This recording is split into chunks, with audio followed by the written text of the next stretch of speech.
My mom left my father's house because of one thing: infidelity. For years, she endured his unfaithfulness, hoping he would change.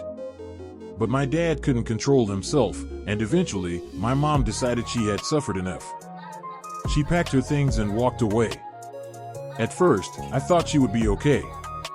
She tried to rent a small place for herself, but the bills piled up, and her rent became overdue. The thought of her ending up on the streets broke me. So, I told her, "Mom, come stay with me." At that time, I was living alone. I wasn't married, and I worked as a game tester. It wasn't the most glamorous job, but it paid the bills and gave me freedom. And besides, I didn't need much. For a year, everything was peaceful. My mom healed, she laughed again, and I enjoyed her company. But one evening, she sat me down. Her eyes were heavy, and she said, "Son, I don't think I can keep living alone like this. I want to be with someone again. I'm ready for a relationship." I looked at her and smiled. She had sacrificed so much for me. She deserved happiness. Who was I to stop her? Soon, she met a man. They started dating, and before long, he proposed. My mom said yes, and not long after, they got married. When she told me he would be moving in with us, I didn't complain.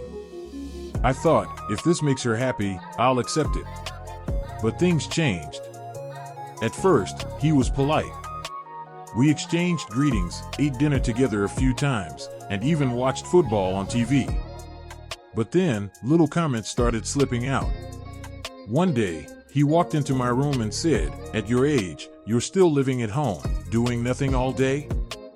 Don't you think it's time to get serious?" I laughed it off. I thought he was just trying to motivate me. But his tone was sharp. Still, I ignored it. A week later, he barged into my room without knocking. I was sitting on my chair, controller in hand, testing a new game. He looked around and asked, "Didn't you see the dirty plates on the table? Get up and go wash them." I looked at him and replied calmly, "I didn't use those plates. And I didn't see them." His face twisted in anger. But he didn't say much that day. What he didn't know was that the house he was living in wasn't my mom's, it was mine. I had worked hard for years, saved, and bought that house. My mom never told him, and I didn't either. He thought it was hers, and he thought if he pushed hard enough, he could chase me out. He once even said to me, "Two grown men can't live under the same roof." He said it so confidently, as if he was waiting for me to pack my bags and leave. But month after month, he kept making life difficult for me. He criticized everything I did. He acted as if he owned the place. And the most painful part? My mom stayed silent. She never corrected him. She never told him the truth. I tried to talk to her about it. I asked her, "Mom, why don't you tell him the house is mine?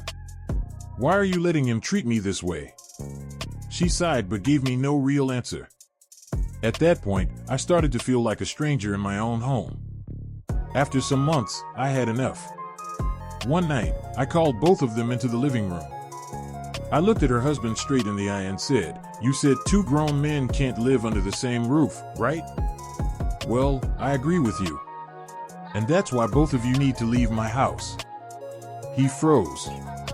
My mom's mouth dropped open. He finally realized the truth: the house wasn't hers.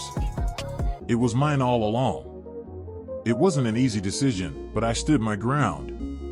Because if he was man enough to talk about two grown men under one roof, then he was man enough to provide his own roof. But deep down, I keep asking myself, did I make the right choice? I love my mom, but I also love my peace. So I'm turning to you. What would you have done in my shoes? Did I go too far? Or did I do the right thing? Tell me in the comments. I'm really curious to hear your thoughts.